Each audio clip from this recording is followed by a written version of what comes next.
থাকবো না কো বদ্ধ ঘরে, দেখবো এবার জগৎটাকে কেমন করে ঘুরছে মানুষ যুগান্তরের ঘূর্ণিপাকে। মাননীয় মডারেটর, সম্মানিত বিচারক মণ্ডলী এবং উপস্থিত সকলকে জানাই শুভ সকাল। আজকের বিতর্কের বিষয় সামাজিক যোগাযোগ মাধ্যম শিক্ষার্থীদের পাঠ্য বই বিমুখ করছে। আমি ও আমার দল এর পক্ষে অবস্থান করছি। মাননীয় মডারেটর, প্রথমে আমি মূল শব্দগুলোর সংজ্ঞা স্পষ্ট করছি। প্রথমত, সামাজিক যোগাযোগ মাধ্যম হলো ফেসবুক, ইউটিউব, টিকটক ইত্যাদি প্ল্যাটফর্ম, যেখানে মানুষ তথ্য, ছবি, ভিডিও শেয়ার করে ও যোগাযোগ রক্ষা করে। দ্বিতীয়ত, শিক্ষার্থী হলো সেই ব্যক্তি যার প্রধান দায়িত্ব হলো পাঠ্য বই পড়ে শিক্ষা গ্রহণ করা। তৃতীয়ত, পাঠ্য বই হলো সরকার কর্তৃক নির্ধারিত বই। এবং সবশেষে বিমুখ করা মানে হলো আগ্রহ ও মনোযোগ কমিয়ে দেওয়া বা দূরে সরিয়ে দেওয়া। অতএব বিষয়টি সহজার্থ দ্বারায় সামাজিক যোগাযোগ মাধ্যম শিক্ষার্থীদের বইয়ের প্রতি আগ্রহ ও মনোযোগ কমিয়ে দিচ্ছে। বর্তমানে শিক্ষার্থীদের বেশিরভাগ সময় নষ্ট হচ্ছে সামাজিক যোগাযোগ মাধ্যমে। এর মূল কারণ হচ্ছে সামাজিক যোগাযোগ মাধ্যমে কয়েক সেকেন্ডের শর্ট ভিডিও, রঙিন ছবি ও কন্টেন্ট শিক্ষার্থীদের মুহূর্তের মধ্যেই বিনোদন দেয়।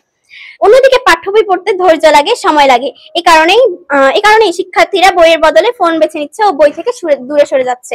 2019 সালে কমন সেন্স মিডিয়ায় এক জরিপে দেখা গেছে 72% কিশোর স্বীকার করেছে যে তারা পড়াশোনার সময় ফোন চেক করে। প্রশ্ন হলো, যদি সামাজিক যোগাযোগ মাধ্যম সত্যি শিক্ষার সহায়ক হতো, তবে কেন বই খোলার পরও মন বইয়ে না থেকে ফোনে থাকে? আবার 2023 সালে ঢাকা বিশ্ববিদ্যালয়ে এক গবেষণায় দেখা গেছে, যারা দিনে 4 ঘন্টার বেশি সামাজিক যোগাযোগ মাধ্যম ব্যবহার করে তাদের জিপিএ অন্যদের তুলনায় কম। তাহলে কি এটা প্রমাণ হয় না যে সামাজিক যোগাযোগ মাধ্যম পড়াশোনার ফলাফল নষ্ট করছে? শুধু তাই নয়, বিশ্ব স্বাস্থ্য সংস্থা 2020 সালে বলেছে যে প্রতিদিন 2 ঘন্টার বেশি স্ক্রিন টাইম শিক্ষার্থীদের ঘুম ও মনোযোগের ক্ষতি করে। এখন বলুন তো, মনোযোগ হারানো একজন শিক্ষার্থী কি পাঠ্য বই আগ্রহ ধরে রাখতে পারবে? তাছাড়া আমাদের চারপাশে এরই প্রমাণ। পরীক্ষার আগের রাতেও শিক্ষার্থীরা ভাবে শুধু 10 মিনিট ফোন দেখবো, কিন্তু কখন যে ঘন্টার পর ঘন্টা কেটে যায় তারা তা টেরই পায় না। ফলস্বরূপ পরীক্ষার আগের রাতেও তাদের পড়া অসম্পূর্ণ থেকে যায়। যদি সামাজিক যোগাযোগ মাধ্যম শিক্ষার্থীদের জন্য ভালো হতো, তবে কেন তাদের পড়ার অভ্যাস কমছে? কেন বইয়ের পরিবর্তে সারাদিন মোবাইল স্ক্রল করা হচ্ছে? অতএব মাননীয় মডারেটর, যুক্তি, গবেষণা ও বাস্তবতার আলোকে আমি দৃঢ়ভাবে বলছি, সামাজিক যোগাযোগ মাধ্যম শিক্ষার্থীদের পাঠ্য বই বিমুখ করছে। ধন্যবাদ মাননীয় মডারেটর এবং ধন্যবাদ সবাইকে। সভাপতি মহোদয়, মাননীয় বিচারক মণ্ডলী এবং প্রিয় শ্রোতাবৃন্দ, আমি আজকে বিপক্ষ দলের পক্ষ থেকে বলতে চাই, সামাজিক যোগাযোগ মাধ্যম শিক্ষার্থীদের পাঠ্য বই বিমুখ করছে না, বরং শিক্ষাকে আরো সহজ ও আকর্ষণীয় করে তুলছে। মাননীয় সভাপতি, বর্তমান যুগ তথ্য প্রযুক্তির যুগ। এই যুগে শুধু বই নয়, জ্ঞান অর্জনের জন্য নতুন নতুন পথ উন্মুক্ত হয়েছে। Facebook, YouTube, Telegram, Google classroom ইত্যাদি আজ শিক্ষার্থীদের জন্য এক বিশাল জ্ঞান ভান্ডার। আজ একজন শিক্ষার্থী গণিতের জটিল সমস্যার সমাধান ইউটিউব থেকে শিখছে, ইংরেজি ব্যাকরণ বা উচ্চারণ ঠিক করতে ফেসবুক গ্রুপে সাহায্য পাচ্ছে। তাহলে বলুন, এটা কি পাঠ্য বই বিমুখতা নাকি পাঠ্যকে আরো সহজভাবে গ্রহণের উপায়? সম্মানিত বিচারক মণ্ডলী, আগে আমরা শুধু বইয়ের মাধ্যমে শিখতাম, এখন বইয়ের পাশাপাশি সামাজিক মাধ্যম থেকেও শিখছি। এটা পাঠ্য থেকে বিমুখ হওয়া নয়, বরং শিক্ষার প্রযুক্তির সংযোজন। হ্যাঁ, কিছু মানুষ সামাজিক যোগাযোগ মাধ্যমের অপব্যবহার করে, কিন্তু কয়েকজনের ভুল ব্যবহারের দায়ে পুরো মাধ্যমকে দোষারোপ করা ঠিক নয়। যেমন আগুন রান্না করতেও কাজে লাগে, অসাবধান হলে পুড়িয়ে দেয়, ঠিক তেমনি সামাজিক যোগাযোগ মাধ্যম ব্যবহারকারী সচেতনতার উপর নির্ভর করে।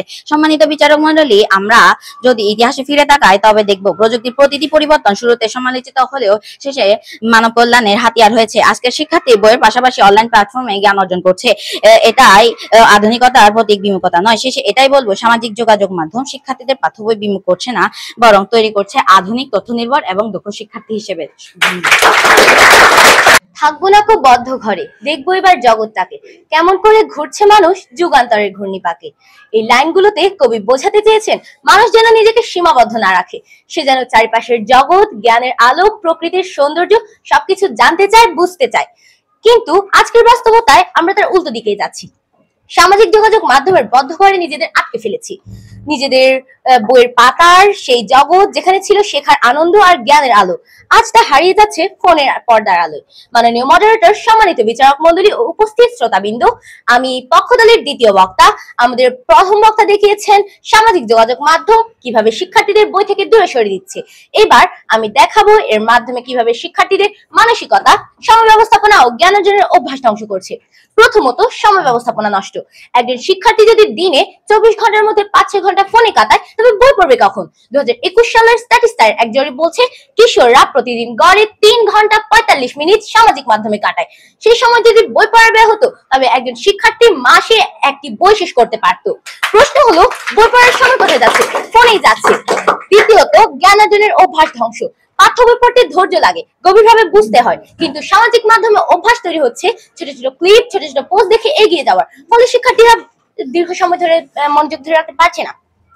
2022 সালের যুক্তরাষ্ট্রের ন্যাশনাল লাইব্রেরি অফ মেডিসিনের এক গবেষণায় দেখা গেছে অতিরিক্ত সামাজিক মাধ্যম ব্যবহারে শিক্ষার্থীদের অ্যাটেনশন স্প্যান কমে যায়, অর্থাৎ মনোযোগ ধরে রাখার ক্ষমতা হ্রাস পায়। তৃতীয়ত, মানসিক বিভ্রান্তি। বইয়ের জ্ঞান বাস্তব ও পরীক্ষার কাজে লাগে, কিন্তু সামাজিক মাধ্যমে ভুয়া খবর, গুজব ও বিনোদন বেশি ছড়ায়, শিক্ষার্থীরা তাই বিভ্রান্ত হয়। 2020 সালে মিটের এক গবেষণা বলছে ভুয়া খবর সামাজিক মাধ্যমে সত্য খবরের তুলনায় 6 গুণ দ্রুত ছড়ায়। সুতরাং এখন শিক্ষার্থীরা যদি সেই ভুয়া তথ্যের মধ্যে ডুবে থাকে, তবে কি তারা পাঠ্য বইয়ের নির্ভরযোগ্য জ্ঞানকে গুরুত্ব দেবে? শেষে আমি বিপক্ষ দলের কাছে কিছু প্রশ্ন ছুড়ে দিতে চাই। যদি সামাজিক যোগাযোগ মাধ্যম এত উপকারী হতো, তবে কেন শিক্ষার্থীদের ফলাফল ক্রমশ খারাপ হচ্ছে? কেন শিক্ষার্থীরা লাইব্রেরিতে কম সময় কাটাচ্ছে অথচ ফোন হাতে বেশি সময় কাটাচ্ছে? কেন একটি 5 মিনিটের ভিডিও দেখার পরও বই পড়তে বিরক্তি লাগে? অতএব মাননীয় মডারেটর, আমি স্পষ্ট করে বলছি যে সামাজিক যোগাযোগ মাধ্যম শিক্ষার্থীদের পাঠ্য বই বিমুখ করছে, কারণ এটি তাদের সময়, মনোযোগ ও জ্ঞানের মান সবকিছু ধ্বংস করছে। ধন্যবাদ মাননীয় মডারেটর, ধন্যবাদ সবাইকে। মাননীয় মডারেটর, সম্মানিত বিচারক মণ্ডলী ও উপস্থিত শ্রোতাবৃন্দ, সকলকে জানাই শুভ সকাল ও আমার সশ্রদ্ধ সালাম। আমি আবার বিষয়টি স্মরণ করিয়ে দিচ্ছি যে সামাজিক যোগাযোগ মাধ্যম শিক্ষার্থীদের পাঠ্য বই বিমুখ করছে। আমি আমার দল এই বিষয়ের পক্ষে পূর্ণ সমর্থন জানাচ্ছি। মাননীয় মডারেটর, আমরা জানি পাঠ্য বই হলো জ্ঞানের মূল ভান্ডার। শিক্ষার্থীদের পাঠ্য বই শেখায় ধৈর্য, মনোযোগ, বিশ্লেষণ ও সঠিক জ্ঞান অর্জন। কিন্তু বাস্তবতা হলো আজকের শিক্ষার্থীরা সামাজিক যোগাযোগ মাধ্যমের চেয়ে বেশি আকৃষ্ট হচ্ছে সামাজিক যোগাযোগ মাধ্যমে। এখন প্রশ্ন হচ্ছে, কেন শিক্ষার্থীরা সামাজিক যোগাযোগ মাধ্যমের প্রতি বেশি আকৃষ্ট হচ্ছে? প্রথমে আমাদের দলের অর্থাৎ পক্ষ দলের প্রথম বক্তা দেখিয়েছেন যে শিক্ষার্থীরা সামাজিক যোগাযোগ মাধ্যমের কয়েক সেকেন্ডের কন্টেন্টে অভ্যস্ত হওয়ার ফলে পরবর্তীতে তারা মনোযোগ দিয়ে ও সময় নিয়ে পড়ার ধৈর্য হারাচ্ছে। তিনি এটাও দেখিয়েছেন যে 2019 সালের কমন সেন্স মিডিয়ার একটি গবেষণায় কিশোরদের 72% স্বীকার করেছে যে তারা পড়াশোনার সময়ও ফোন চেক করে, অর্থাৎ বই খুললেও তাদের মন থাকে না বইয়ে, বরং মন থাকে ফোনে। এরপর আসে আমাদের দ্বিতীয় বক্তা প্রমাণ করেছেন যে সামাজিক যোগাযোগ মাধ্যম শুধু পাঠ্য বই থেকে শিক্ষার্থীদের দূরে সরিয়ে দিচ্ছে না, বরং এটি তাদের মূল্যবান সময় নষ্ট করছে, তাদের মনোযোগ নষ্ট করছে। তিনি যুক্তরাষ্ট্রের ন্যাশনাল লাইব্রেরি অফ মেডিসিনের একটি গবেষণা তুলে ধরেছেন, যেখানে বলা হয়েছে অতিরিক্ত সামাজিক যোগাযোগ মাধ্যম ব্যবহারে শিক্ষার্থীদের অ্যাটেনশন স্প্যান কমে যাচ্ছে। তবে এখন আমার প্রশ্ন, একজন শিক্ষার্থী যদি তার মনোযোগে ধরে রাখতে না পারে, তাহলে সে কিভাবে পাঠ্য বই পড়বে? মাননীয় মডারেটর, বিপক্ষ দল বলেছে সামাজিক যোগাযোগ মাধ্যম সঠিকভাবে ব্যবহার করলে উপকার হয়। তবে এখন আমি জিজ্ঞাসা করতে চাই, আপনারা কি 100% নিশ্চিত যে একজন শিক্ষার্থী শুধুমাত্র পড়াশোনার জন্যই ফোন ব্যবহার করছে? আর যদি তাই হয়ে থাকে, তাহলে কেন শিক্ষামূলক ভিডিওর ভিউ হাজারে আর বিনোদনমূলক ভিডিওর ভিউ কোটি ছাড়িয়ে যাচ্ছে? তাছাড়া বর্তমানে এমন অনেক শিক্ষার্থী আছে যারা ফোন থেকে বই পড়ার বাহানা দিয়ে অভিভাবকের কাছ থেকে ফোন নেয়, কিন্তু পরক্ষণে দেখা যায় যে তারা বই পড়ার বদলে ফোন নিয়ে বিনোদনমূলক ভিডিও দেখছে। বিপক্ষ দল আরো বলেছে সামাজিক মাধ্যম থেকে শিক্ষার্থীরা তথ্য পায়। মাননীয় মডারেটর, আমরাও স্বীকার করি যে শিক্ষার্থীরা সামাজিক মাধ্যম থেকে তথ্য পায়, তারা ভুল তথ্য দ্বারা প্রভাবিত হয়, কারণ সামাজিক মাধ্যম থেকে প্রাপ্ত তথ্যের একটি বড় অংশই ভুল বা বিকৃত। এসব তথ্য সহজলভ্য হলেও অনির্ভরযোগ্য, আর এই তথ্যের উপর নির্ভর করতে গিয়ে শিক্ষার্থীরা পাঠ্য বই সুসংগঠিত, যাচাইকৃত ও গভীর জ্ঞান অর্জনে আগ্রহ পাচ্ছে না। মাননীয় মডারেটর, আমাদের তিনজনের বক্তব্য শেষে এটা পরিষ্কার যে পাঠ্য বই হলো শিক্ষার্থীদের ভবিষ্যৎ গড়ার সেতু, আর সামাজিক যোগাযোগ মাধ্যম হলো সেই সেতুর ভাঙা অংশ। ধন্যবাদ মাননীয় মডারেটর, ধন্যবাদ সবাইকে। মাননীয় মডারেটর, সম্মানিত বিচারক মণ্ডলী এবং উপস্থিত সকলকে জানাই শুভ সকাল। আজকের বিতর্কের বিষয় সামাজিক যোগাযোগ মাধ্যম শিক্ষার্থীদের পাঠ্য বই বিমুখ করছে। আমি এই প্রস্তাবের বিপক্ষে অবস্থান করছি। মাননীয় মডারেটর, মানছি যে ইন্টারনেট এবং সামাজিক মাধ্যম একটি বড় সমস্যা, কিন্তু আমরা যদি মনে করি শুধুমাত্র এই কারণেই শিক্ষার্থীদের মনোযোগ নষ্ট করছে, তবে আমরা এই সমস্যার মূল কারণগুলি এড়িয়ে চলব। সামাজিক যোগাযোগ মাধ্যমের আসক্তি একটি উপসর্গ মাত্র, এর বাইরে আরো কিছু গভীর কারণ রয়েছে যার জন্য আমাদের ভবিষ্যৎ প্রজন্ম আমাদের শিক্ষা জীবন থেকে বিচ্যুত হচ্ছে। আমি আমার যুক্তিগুলো 3টি প্রধান ভাগে ভাগ করেছি। 1. মানসিক ও পরিবেশগত চাপ, মেন্টাল এন্ড এনভায়রনমেন্টাল স্ট্রেস। প্রথমত, পারিবারিক প্রত্যাশার অতিরিক্ত বোঝা শিক্ষার্থীদের উপর মানসিক চাপ সৃষ্টি করে। ভালো ফলের জন্য বাবা মায়ের অনবরত চাপ তাদের মনে উদ্বেগ তৈরি করে, যা পড়ালেখার প্রতি আগ্রহ নষ্ট করে দেয়। দ্বিতীয়ত, পারিবারিক অশান্তি বা আর্থিক দুরবস্থা একটি সুস্থ শেখার পরিবেশকে বিঘ্ন করে। ঘরের ভিতরে এই অস্থিরতা ইন্টারনেট থেকে বেশি মনোযোগ কেড়ে নেয়।